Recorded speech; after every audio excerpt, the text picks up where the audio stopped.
आप देख रहे हैं SKK न्यूज। अयोध्या में ट्रक फाइनेंस और बीमा क्लेम से जुड़े एक चर्चित मामले में सीजीएम कोर्ट प्रथम कोर्ट में परिवाद दर्ज कराया गया है। मामले की पैरवी वरिष्ठ अधिवक्ता मार्तंड प्रताप सिंह द्वारा की जा रही है। बताया गया कि ब्रजेश यादव की शादी मनीषा यादव से हुई थी। बाद में ब्रजेश यादव की हत्या का मामला सामने आया, जिसमें पत्नी साला और कथित आशिक पर साजिश रचकर हत्या कराने का आरोप लगाया गया। इस मामले में आरोपी पहले ही गिरफ्तार होकर जेल जा चुके हैं। परिवाद में आरोप लगाया गया कि हत्या में पहले ब्रजेश यादव के नाम पर कई ट्रकों का फाइनेंस कराया गया था। वही हत्या के बाद फाइनेंस कंपनियों के अधिकारियों के साथ मिलकर बड़े स्तर पर धोखाधड़ी की गई।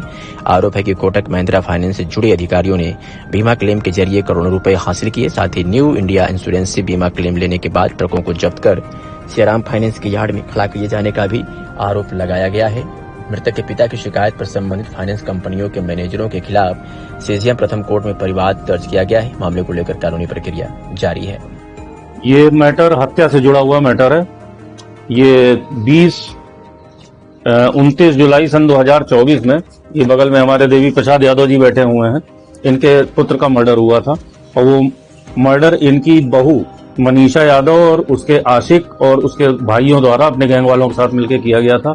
उस मर्डर के पीछे नियत थी कि इनके मृतक लड़के के नाम उसके जीवन काल में पहले कई ट्रकें निकलवाई, बड़ी बड़ी ट्रकें जो कि ट्रेलर जिनकी एक एक ट्रकों की कीमत है करोड़ों में, उसके नाम फाइनेंस करवाया और उसको फुली इंश्योर्ड करवा दिया। और उसके बाद इनके लड़के को एक मास्टर प्लान के तहत अपने क्राइम के एक जैसे फिल्मी अंदाज में वेब सीरीज क्रिमिनल आजकल चलती है, उसी से प्रेरित ये घटना है, उसी प्रकार की उसको उसकी कार में बैठाया और ये तीनों लोग उस गाड़ी में बैठे और पीछे से गाड़ी में ही उसको गोली मार दी और उसको गाड़ी सहित ले जाके तालाब में, इनायत नगर थाना क्षेत्र में एक खड़बड़िया मोड़ है, वहीं पे ले जाके ढकेल दिया एक तालाब में। बाद में लाश की गाड़ी में रिकवरी हुई, इन्वेस्टिगेशन में सबका नाम आया, सब लोग जेल गए।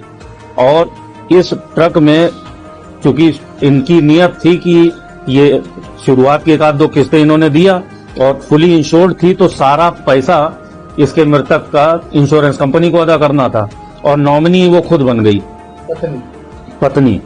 तो इंश्योरेंस कंपनी ने सारा पैसा अदा किया और नॉमिनी होने के नाते उसको ट्रकें मिलनी थी। बस एक चूक इनसे ये हो गई, इनके लड़के ने इनको को ओनर बना दिया था अपने साथ साथ। मेन ओनर वो था, सेकंड ओनर ये थे। तो सेकंड ओनर के रहते नॉमिनी का कोई वजूद नहीं होता है कि सेकंड ओनर भी अगर मर जाए तब तो वो क्लेम पा जाती। लेकिन ऐसी घटना में इन्वॉल्व होने के बाद सक्सेशन एक्ट में भी उसको नॉमिनी का कोई लाभ नहीं मिलना था, उसको किसी तरह का कोई लाभ नहीं मिला, बल्कि वो जेल गई अपने गैंग वालों के साथ में और अभी वो हाईकोर्ट से बेल आउट है।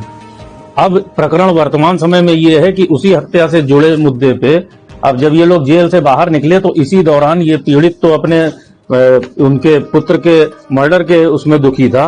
ये जो फाइनेंस कंपनी वाले हैं इन्होंने खेला कर दिया मुलजिमान के साथ मिलके। इन्होंने क्या किया कि सारी ट्रकें जबरियां इनको बरगला के उठा ले गए। वो सब अलग अलग ट्रकें, 2-3 ट्रकें जो इनके संज्ञान में है, ये 10 ट्रक से जुड़ा हुआ मैटर है, मैटर ऑफ इन्वेस्टिगेशन है, लेकिन 3 ट्रकों का मैटर है। ये सब फाइनेंस कंपनी वाले, जैसे एक जो प्रेजेंट मुद्दा है ये कोटक महिंद्रा फाइनेंस वालों के अगेंस्ट हमने मुकदमा किया है।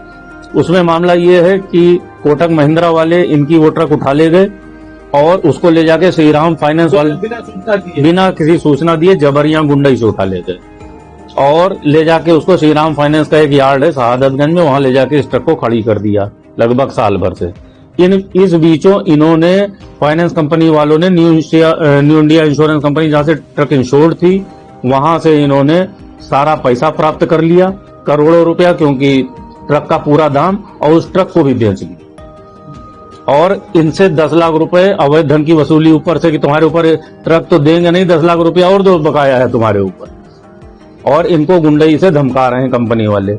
ये सब जब व्यथित होकर इनकी कहीं शासन प्रशासन कहीं कोई सुनवाई नहीं हुई, तब इन्होंने माननीय न्यायालय का शरण लिया। तो उस प्रक्रिया में सबसे पहले मैंने एक विधिक नोटिस दिया कंपनी के, ये महिंद्रा कोटक बैंक वालों के, यहाँ के लोकल जो इनके चीफ मैनेजर वगैरह, यहाँ के हेड ऑफिस के मैनेजर, सारे सब मिले हुए हैं संबंधित अधिकारी और श्रीराम यार्ड कंपनी के जो हैं अधिकारी लोग। इन लोगों ने बाकायदा ये हमारी विधिक नोटिस का जवाब दें अगर कोई लेन देन से जुड़ा हुआ मैटर था, इन्होंने मेरी लीगल नोटिस तक रिफ्यूज कर दी लेने, जो कि एक बहुत बड़ा अपराध है। लीगल नोटिस रिफ्यूज नहीं कर सकती कोई कंपनी। उसको जवाबदेही होती है कि वो गलत सही जो भी था उसका मैटर इनको जवाब देना चाहिए था। पूरी तरह से इसमें कंपनी इन्वॉल्व है, बैंक इन्वॉल्व है, महिंद्रा कोटक, इसमें श्रीराम फाइनेंस वाले जो श्रीराम यार्ड वाले हैं जिन्होंने ट्रक बेचने में सहयोग किया, जिनके यहाँ ट्रक जबरदस्ती इन लोगों ने खड़ी की थी, ये सारे लोग इन्वॉल्व हैं। इसमें 6 मुलजिमान, इसमें महिंद्रा कोटक अयोध्या से लेके और इनके दिल्ली और कानपुर और लखनऊ के सारे आला अधिकारी संबंधित मुलजिम हैं। श्रीराम यार्ड कंपनी के लोग मुलजिम हैं, जो कि श्रीराम एसोसिएटेड संस्था है फाइनेंस कंपनी की।